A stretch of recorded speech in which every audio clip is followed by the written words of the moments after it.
Possible rain in 45 minutes.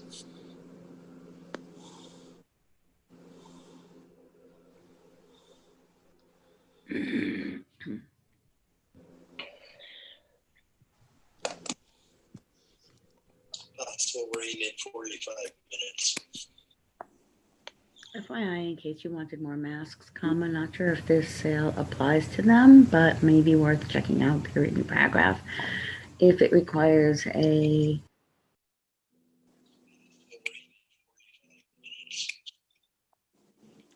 in case you wanted more masks, I'm not sure if this sale applies to them, but maybe worth checking out the written paragraph if it requires a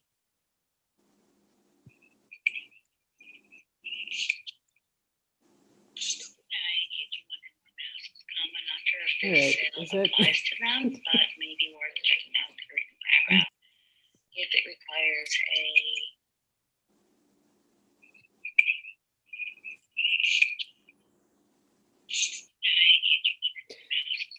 Okay, in case any of you are being asked, it looks like, and I can't figure out who's making that, who's rerunning that mask ad over and over again. In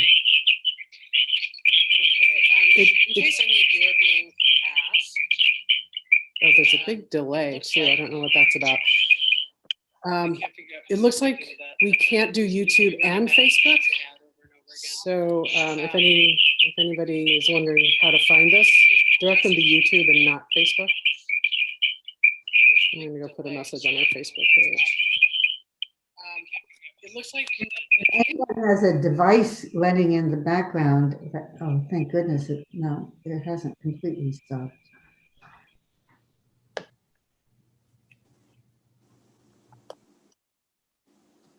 It's a Glasgow flitting room. Yeah. Like it's 1900. Yeah. Yeah. Sit down. I'm gonna need my ink changed. yeah, I'm gonna go ahead and mute everybody so we're all. It's a Glasgow flitting room. Yeah. Like it's 1900.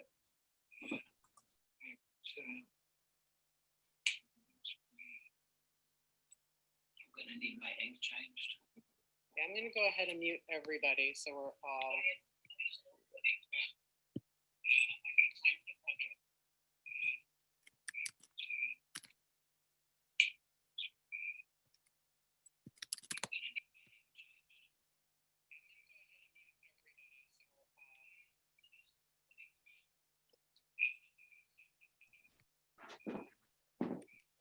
Before they wanted us to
Baruch Dayan Ha'emet. Adonai Natan, Vadonai Lakach. Yehi Shem Adonai Mevorach. God has given, and God has taken. Blessed is the name of the Eternal One. Shalom to all of you on this sad day. I'm Rabbi Betsy Forrester of Beth Israel Center in Madison, Wisconsin. During our funeral service for Noah Hershkowitz, please remain muted. If you're able to keep your camera on so that you can be visible to the family, please do so. They may not scan all of the faces, but it's so important that they feel your presence and know that they're not alone today. And this is not a virtual funeral. Look at this. It's very real. We are all here.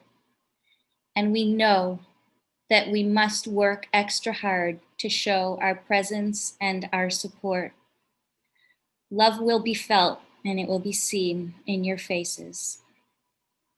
As you can probably see, Raz, Elaine, and Deb are all here from their respective homes. And of course, Elaine's husband, Sheldon, and daughter, Dory, their daughter, Dory. In one of our Zoom boxes, you should also be able to see the Aron in which Noah lies. It's here on the screen. We are all here together. Mismor leDavid, Adonai niagor be'olecha, Mishkon behar kodshecha, Holech tamim upoel tzedek, V'dover emet bilevavo, Lo ragal al lishono, לא עשה לרעהו רעה וחרפה לא נשא על קרובו. נבזה בעיניו נמאס ואת ירא אדוני יכבד, נשבע להרע ולא ימיר. כספו לא נתן בנשך ושוחד על נקי לא לקח, עושה אלה לא ימות לעולם. Do we deserve to enter God's sanctuary? Can we merit a place in God's presence? Live with integrity. Do what is right. Speak the truth without deceit. Have no slander upon your tongue. Do no evil to others. Do not mistreat your neighbor. In the book of Job, we read, there is no replacing a person of wisdom. There are mines for silver and places where gold is refined. Iron is taken from the earth and copper is smelted from the rock. But where can wisdom be found? And where is the source of understanding? There is no replacing a person of wisdom. Talmid Chacham imet, mi mevi lanu timurato. And from the ancient wisdom of Ben Sirah, we read, let us praise distinguished leaders, those who came before us. They are a great glory to Adonai who created them. Their lives proclaim God's majesty. They have been honored in every generation. They were a source of pride in their times. Some have left a name so that all declare their praise. So with our loyal leaders whose good deeds and good works have not been forgotten. Their good fortune is transmitted to their descendants, their heritage to future generations. Their posterity shall endure forever, and their glory will not be blotted out. Their bodies will lie buried in peace, and their names will live forever. People will recall and recount their wisdom, and the congregation will sing their praise. So may it be, as I know it will, for Noah Hershkowitz. I am going to speak rather briefly and deliver the first eulogy, and then we will hear a hesped, a eulogy, given by Noah's older daughter, Elaine, on behalf of herself and her sister, Deborah. Noah Hershkowitz, Nehemiah ben Avram Lev Visashi, was born on August 16, 1941 in Brooklyn, New York. He died early this past Friday morning on the 26th of Cheshvan, November 13th, at the age of 79. Noah is survived by his beloved wife, Roz, their daughters, Deborah and Elaine, Elaine's husband, Sheldon, and their daughter, Dory. He was preceded in death by his parents, Abe and Sashi, and his sister, Dorothy, who, like Noah, did what she loved until the week she died about 13 years ago. Noah had an irresistible thirst for life and for science. He was a kind and caring man who appreciated every day he was able to be alive, loved his family, and made them proud. When I asked the family to share their images of Noah, Dory, his granddaughter, responded quickly. His ideas and his mind stood out most. His family understood this. They treasured and honored him, and he returned their love with devotion. He was even-tempered and enjoyed helping people. Not really a jokester himself, Noah loved Roz's good sense of humor, and he would quip in his scientific way, revealing his own sense of humor, saying things like, "Ping pong balls are flammable. This is how I know," and go on to tell the story.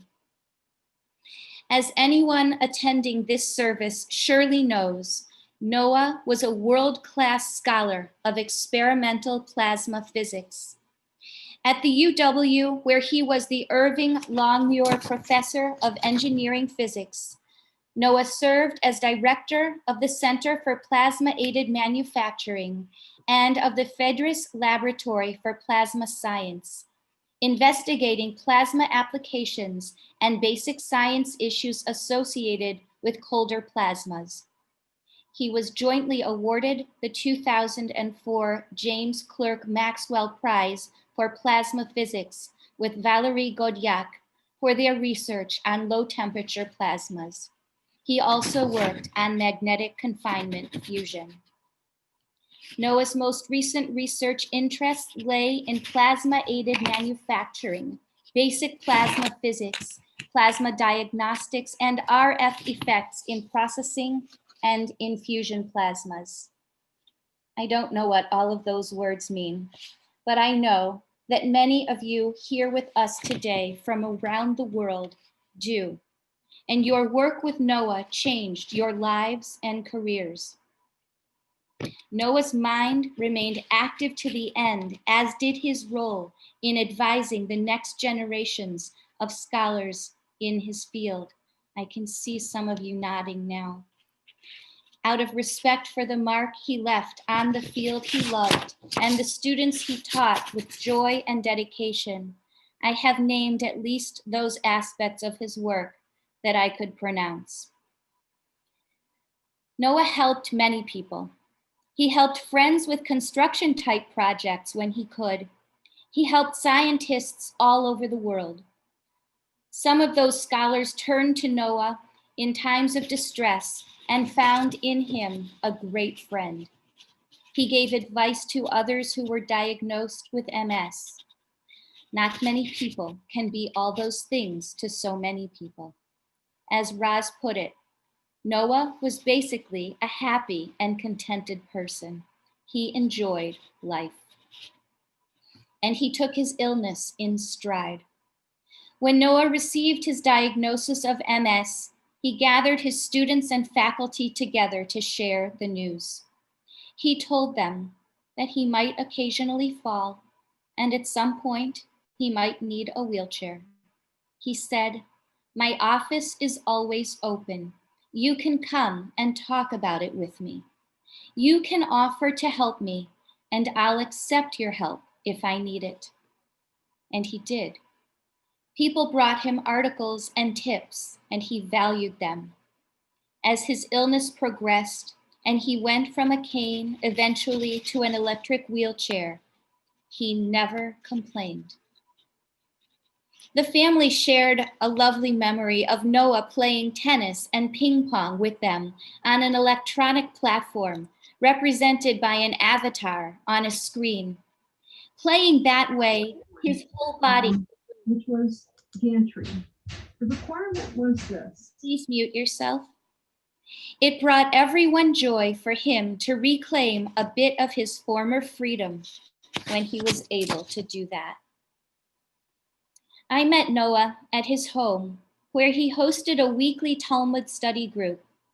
He learned with this group for decades, and when his health made it difficult to get out, the group came to him. I could tell that all involved, and especially his family, loved him fiercely, and they appreciated his scientific approach, which pervaded all of his thinking. In those sessions I attended, I found him to be methodical, meticulous, curious, patient, and good-humored in his processing of the complex material. The stories and religious images of the Jewish people were deeply ingrained in Noah. He began his early learning at an Orthodox yeshiva.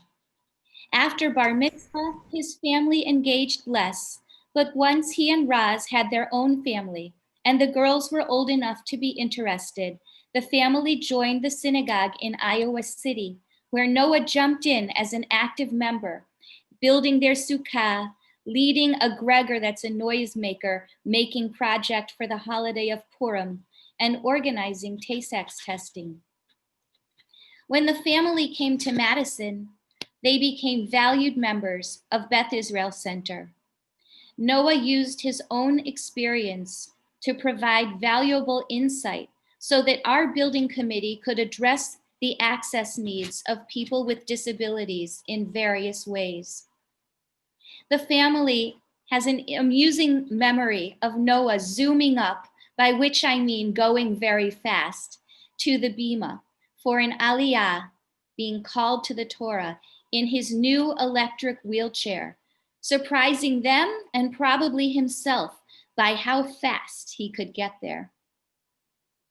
While Talmud study served as Noah's main point of visible Jewish connection in recent years, when it was much more difficult for him to get out, there were times when he spoke almost prophetically from the depths of his critical illness, relating ideas rich and even profound in Jewish symbols and images. It seems perhaps not a coincidence that Noah, who clung to life passionately, died during the week when the Jewish people were reading the first biblical narrative of death and grief, and studying the value of every year of life through our matriarch, Sarah. And we are burying him on a day when we read the portion Toldot, meaning progeny. In synagogues and schools all over the world, the Jewish people are studying what it means to serve one's role in creating history, family, narrative, and norms, and then passing it on to the next generation. Noah was a shining example of a person who understood and lived out his role with persistent, joyful dedication. Noah earned the respect of students and colleagues and became a role model not only for his intellectual contributions and steady work ethic, but also for showing generations of students how it was possible to live with grace and achieve one's potential with determination and optimism, despite the challenges of a significant physical disability. Just a few weeks ago, he was still Skyping with students, advising 3 generations of scholars. He looked so forward to those meetings. They gave him the privilege of being a physicist to the very end. At a surprise 70th birthday party given for him by students and colleagues, Noah was so absorbed in conversation with a student researcher that he didn't notice as voluminous amounts of ice cream and cake were rolled by him. He relished the scholarly and inquisitive interaction as his most delicious treat at such an event.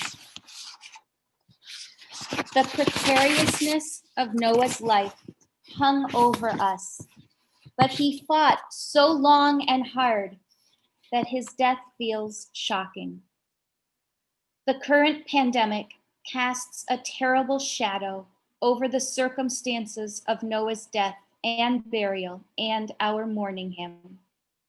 In many ways, nothing is how it should be. But we are here together, a worldwide community, also in ways we never imagined.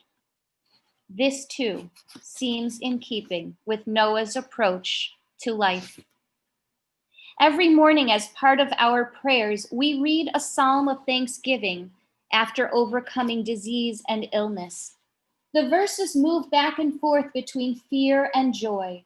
The psalmist wants to live and keeps hoping for the best. Aware of his mortality, he expresses gratitude for each new day. I have often thought of Noah when reciting that psalm. Noah taught me about the power of such intense optimism. It served him well. How fitting that this psalm is sandwiched between 2 Kaddish prayers, the first recited in honor of learning and the second in memory of the dead, because it reflects so much of Noah's spirit. The psalmist writes, Ba'erev yalin bechi v'lavoker rina. One may lie down crying at night, but wake in the morning with joyful song. Noah came back to life over and over again. But now ours are the tears, for Noah has left us. Today we draw on the verse, Shema Adonai v'choneni, heyeh ozer li. Hear me, Adonai, and be kind to me, be my helper, Adonai. We look to the memory of how Noah lived for hope and solace.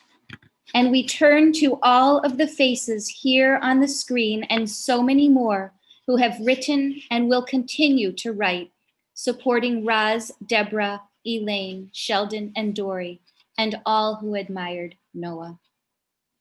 May comfort and strength eventually come from the divine blessings of memory and love. Noah Hershkowitz loved his wife and children, cared for his students, and helped friends and colleagues any way he could. He lent a stunning combination of grace and acumen, kindness and determination to our world, and he will be missed terribly. Yehi zichrono baruch. May his legacy endure as a blessing. Utehi nishmato tzirura b'tziror l'chaim. May the soul of Noah Hershkowitz, Nehemiah ben Avram Lev Visashi, be bound up in the bond of eternal life, and may he rest in peace. And now I invite Elaine to unmute herself and share the hesped from her and Deborah.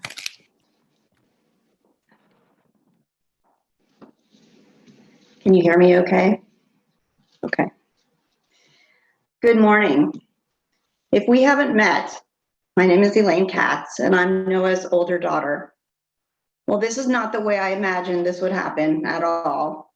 Here I am on Zoom in Pittsburgh, reading this eulogy on behalf of myself and my sister, Deborah. There is no doubt that our dad was born to be a physicist. He viewed the world through the eyes of a scientist. Those of you who were his colleagues and students know how passionate he was about physics and problem solving and exploring interesting questions. He was well known and well regarded in the scientific community for his work in plasma physics. He founded and edited journals, published hundreds of papers, was awarded patents, and brought in tens of millions of dollars to the university via grants. But before all of that, he was a son and a brother and a husband and a father. Noah Hershkowitz was born on August 16, 1941, in the Williamsburg neighborhood of Brooklyn, New York. His father, Abe, was a law school graduate who became a lifelong firefighter during the Great Depression, and his mother, Sushi, was a bookkeeper. Dad and his younger sister, Dorothy, grew up in the Kent Manor apartments in Kew Gardens, and with over a dozen related families inhabiting the same apartment building, they were literally surrounded by aunts, uncles, and cousins. Our dad attended the High School of Music and Art in New York City as an art student. There he met a music student named Rosalind Russ. The two began dating in high school and continued their relationship long distance while he was at Union College in Schenectady and she was at Queens College in New York City. They married following graduation 3 days after his 21st birthday. They moved to Baltimore, where our dad earned his PhD in physics at the age of 24 at Johns Hopkins University. While they were there, they also had me. After graduation, we moved to Iowa City, where Dad joined the physics faculty at the university. Upon reaching their new home, our parents bought their first TV. They figured there wouldn't be anything else to do out in the country. Soon they bought a house and had my sister Deborah. We lived in Iowa City until 1981, but spent sabbatical years in Los Angeles and Boulder, Colorado during that time. While in Boulder, Dad was recruited by the University of Wisconsin to run the Phaedrus Tandem Mirror program in the nuclear engineering department. So in the summer of 1981, we returned to Iowa, packed up our belongings, and moved to Madison with a bunch of graduate students in tow. Our dad was a traveler. Much to our mom's chagrin, once we moved to Madison, he began traveling quite often. He would go out of town every 3 or 4 weeks to Washington, D.C. to drum up funding, to physics and engineering conferences, to government labs, and over time to more and more exotic locations: Japan, Italy, Switzerland, Austria, England, Australia, Romania, and Hungary. He even went to China before it was open officially to the West and walked on the Great Wall. He would bring us back the requisite t-shirts and hundreds of slides, which we sat through over and over. Deborah and I got to the point where we could lip sync his various travelogues when guests visited. Look, it's the world's tallest seated Buddha statue. You can see his toenail over my head. But the truth is, he loved seeing other places and meeting new people. On airplanes, he would strike up conversations with whoever was sitting next to him. Once in the hospital, a swallow specialist asked if anyone had ever performed the Heimlich maneuver on him. No, he said, but he did meet Dr. Heimlich once on an airplane, and he proceeded to tell the story and all of Heimlich's research interests. Our dad was an athlete. Since he spent the last 40 years of life dealing with multiple sclerosis, many of you probably never saw him standing up. However, he was an athletic child, and he played basketball in junior high, handball in high school, and was on the Union College varsity tennis team. In 1974, on sabbatical at UCLA, Dad took to playing ping pong every day at lunchtime in the lab, learning how to handle a paddle using an Asian-style grip. Upon our return to Iowa City, he entered a ping pong tournament and won, and the small trophy with a golden ping pong player has remained in his office ever since. As his MS became more severe, our dad found other ways to exercise. He attended an adaptive fitness class at UW for many years, lifting weights and swimming. Once he even had the opportunity to try rowing crew in a specially outfitted boat, an experience about which he was particularly enthusiastic, although our mother was not. Our dad was an artist. Inheriting his father's artistic talents, he had an eye for detail. Of course, he was also colorblind. When I was a toddler, he painted a portrait of me and my mom, and in it, I was holding a doll with a green fabric body. In the painting, the doll is bright red. He couldn't tell the difference. It was always a bit disturbing to ride in the car as he drove through small Midwestern towns where the traffic lights were hung horizontally because the red and green lights looked the same to him. Being colorblind stimulated his lifelong interest in the science of color theory, eventually becoming a college course, Physics for Artists, which he taught at the University of Iowa for many years. Our dad was a handyman. With home ownership came new toys to tinker with. Over time, he finished part of the basement, putting up paneling, building cabinets and closets, and adding a bathroom. Outside, he constructed a split rail fence around the backyard with the help of his friends from the physics department, repaying them by feeding them hamburgers he cooked on the gas grill. Cooking, however, was not something our dad excelled at, and because of his color blindness, he was never able to tell if the meat was rare, medium, or well done. For this reason, he flipped the patties according to a timer and not their appearance. As a result, we consumed many carbonized burgers growing up. Our dad was a teacher. His greatest joy was teaching at both the graduate and undergraduate level. He supervised over 50 PhD students. He relished interacting with them and took great pride in their successes. But he didn't just teach college students. He saw teachable physics moments at every turn. I vividly remember our family sitting at the Howard Johnson's restaurant in Iowa City, waiting for our food to arrive. At the time, I couldn't have been more than 5 or 6 years old. In front of us, each of us, was a glass of ice water. Let's say the glass is filled with water to the very top, our dad said, and there is ice floating in the water. If we leave it alone for a while, will the glass overflow and the ice melts? What do you think? That's your teachable moment for the day. You can try it later. Our dad used to bring home interesting items from school, as he called it, for me and my sister to play with. We layered cellophane tape between sheets of polarized plastic, creating ever-changing colorful designs. When we overlaid transparencies printed with moire patterns, wavy lines appeared as if by magic. And then there was the infamous Fresnel lens. One day, Dad brought home the large plastic square from the top of an overhead projector base. He leaned it against Deborah's bedroom window, where it distorted the view in an interesting way, and where it also focused incoming sunlight, setting a plastic doll on fire. I'll never forget, but walking by the door to Deborah's room, glancing in and seeing a plume of smoke rising from the doll's head. We ran to Dad screaming, and he followed us back to the room, picked up the doll and soaked it in the bathroom sink. Unfortunately, by then, a large chunk of the doll's hair had melted into a sticky mess. We learned a lot about physics that day. On another occasion, he brought home a glass vial filled with volcanic ash from Mount St. Helens, which had just recently erupted. Months later, he brought home a Geiger counter for us to play with. After scanning many objects with minimal results, he held it to the vial of ash, and the Geiger counter went berserk. Who knew that volcanic ash was so radioactive? Clearly, he was a physicist and not a geologist. When we lived in Iowa City, Dad used to make holograms in a lab at the university. Once when I was in the 6th grade, he invited my science teacher to bring some of my more science-minded classmates down to the holography lab after school. I was so proud to show everyone where my dad, the scientist, worked. Our dad taught us many, many things. How to use a hammer, take advantage of the torque. How to draw without looking at the paper. Follow the outline with your eyes and draw what you see. How to play squiggle. He would draw random squiggly lines on a piece of paper and hand it to one of us.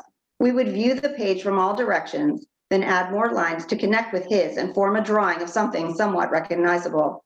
Then it was our turn to squiggle on a piece of paper and his to create a picture from the lines. This simple game taught us some life lessons. Use what you've been given to the fullest extent. Think before you act. Imagine what could be and implement your plan. He taught us the difference between a Phillips head and a slot head screwdriver, how to minimize friction while making the perfect saucer sled path down a snow-covered hill, how to get the water out of your ears when you get out of a pool. Actually, he taught us how not to do that. When he started hopping up and down and smacking the side of his head, we thought we would die of embarrassment. How to ride a bike. There's that torque again. how to fill up the car's gas tank back in the days when most gas stations were still full service, and how to persevere with calculus problems whether you want to or not. There are other things about our dad you might not know. He loved Gilbert and Sullivan operettas. As a child at summer camp, he had several parts in them. Pooh-Bah from the Mikado was one of his favorites. He added his own lyrics to familiar songs, and singing these became a part of our daily routines. He loved Star Trek: The Next Generation, which he referred to as Jean-Luc. He liked making up acronyms, which he used as sort of verbal shorthand. What's the PFTD was a common question referring to the plan for the day. And when trying to break me of a childhood nail biting habit, he would often look at me and say, "Thump, finger out of mouth place." We'd like to conclude with the following story. In 2012, when our dad was hospitalized with the first of a series of life-threatening conditions, a woman from palliative care came to speak with him. She asked him about what he liked about his job. Physics, he explained, is like a jigsaw puzzle that's really old. All the pieces are worn down, their edges are messed up. Some of the pieces have been put together in the wrong way. They sort of fit, but they're not actually in the right places. The game is to put them together the right way to find out how the world works. The woman then asked my dad about living with MS for such a long time. He said that primary progressive MS is a very gradual disease. He had time to adjust to each new phase, the cane, the walker, the manual wheelchair, the power wheelchair, etc. He talked about how he spent the past few years meeting a lot of people with disabilities. Everybody has problems, he said. The game is with the cards you're dealt. You have to play with those cards and maximize what you can do with them. She asked him what his goals were for the future. He said that he felt that he needed more support. Later, my sister told me that as she sat there witnessing this conversation, she immediately knew they were not on the same page. The palliative care woman was talking about emotional support. However, the support my dad was talking about was federal. Yes, he was talking about writing more grant proposals. The first draft of this eulogy was written in 2012. Since then, it has been updated 8 times. The fact that there have been so many drafts is a testament to our dad's strength of will and determination to get back to finding out how the world works. There were always more experiments he wanted to do, more theories he wanted to test, more equipment he wanted to build, and more students he wanted to teach. Our family is grateful that we were able to have these 8 extra years with him and that he was able to watch his granddaughter grow up during that time. Despite his final decline, he continued to work up until his last hospitalization. How fitting that on November 12th, hours before he died, 3 papers he co-authored were presented at the American Physical Society Division of Plasma Physics Conference. As I started off by saying, Noah Hershkowitz was born to be a physicist. Thank you. May his memory always be a blessing. Thank you, Elaine and Deborah, for helping all of us know and remember your father through such touching testimony. And now, I ask all of us to rise for the traditional memorial prayer, which will be chanted with love and respect by Elaine's husband, Sheldon Katz.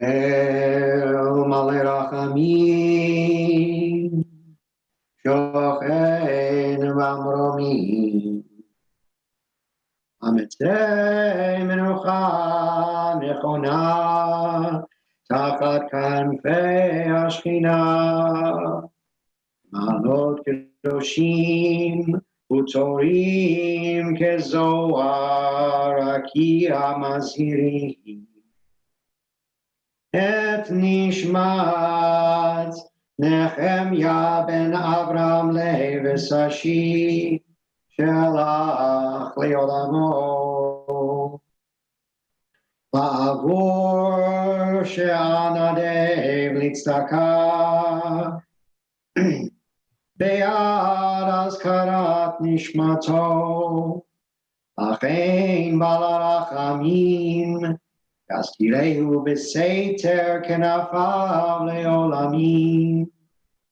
ויצרור ויצרור החיים את נשמתו.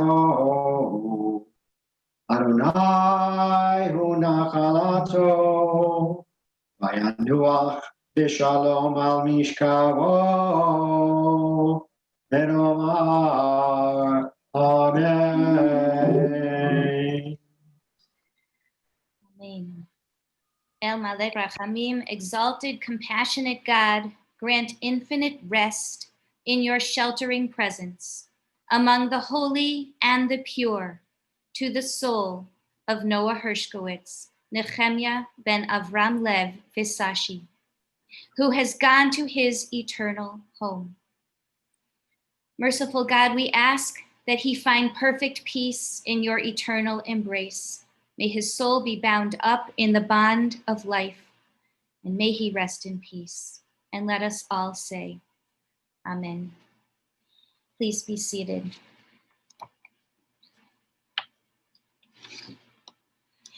Ribono shel olam, master of the universe, creator of heaven, earth, human beings, and all things, be gracious now to your children who mourn.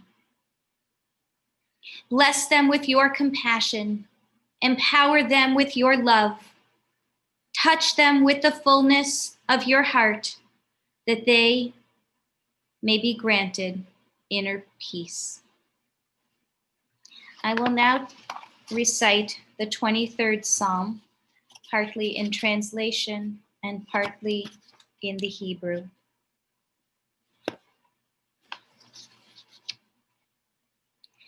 Adonai is my shepherd, I lack nothing.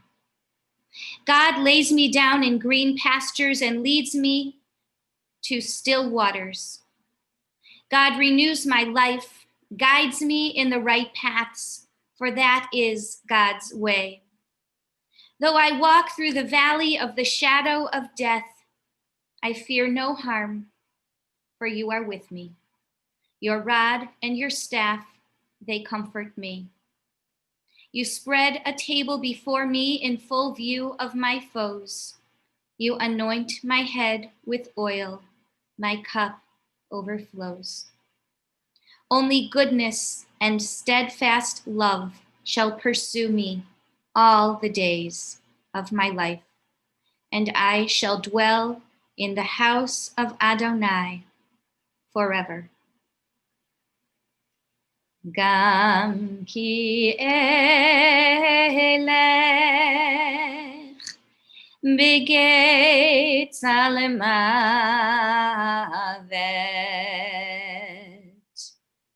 lo irara ki ata imadi Shivtecha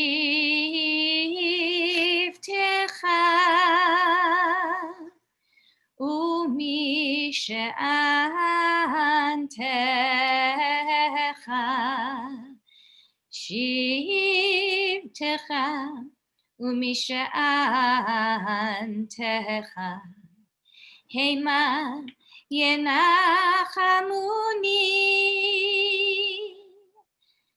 Ta'aroch lefanai shulchan, Ta'aroch lefanai shulchan, Ta'aroch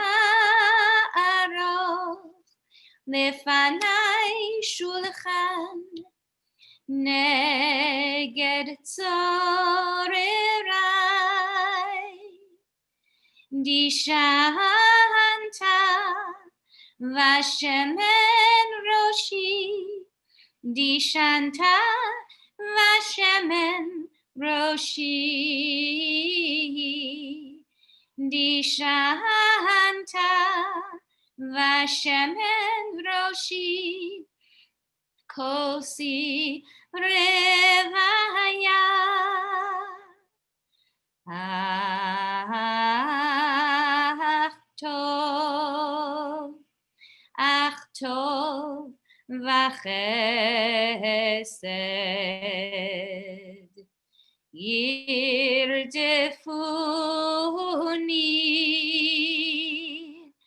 kol yemei chayai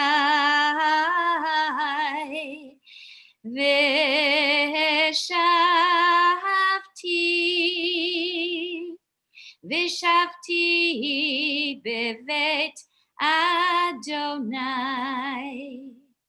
Vishavti bevet Adonai. Leorech Yamim.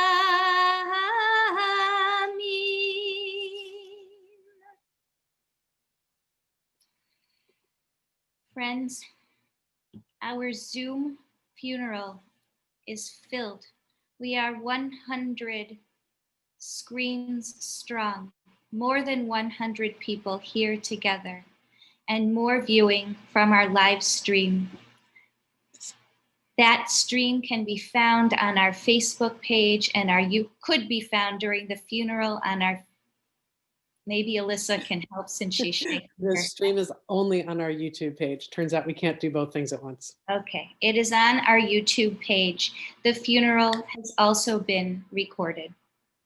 Should you become aware of people who attempted to find us here in this funeral and were unable and did not know, please be sure to put them in touch with us so that we can give them the information and they too can take part. At this time, our funeral service for Noah Hershkowitz is concluded. The burial will take place more privately shortly in just a little while.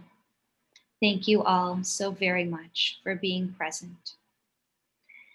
And this is a Zoom hug.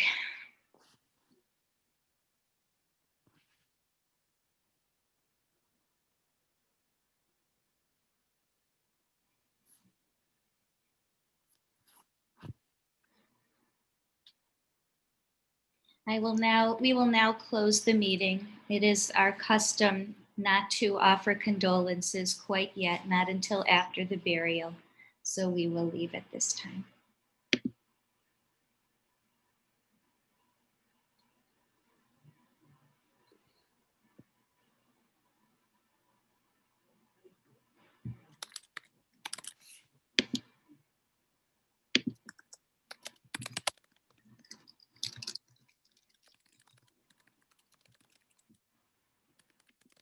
Turns out I don't have the control, but Alyssa does. Okay. And Alyssa is checking on the recording before she closes.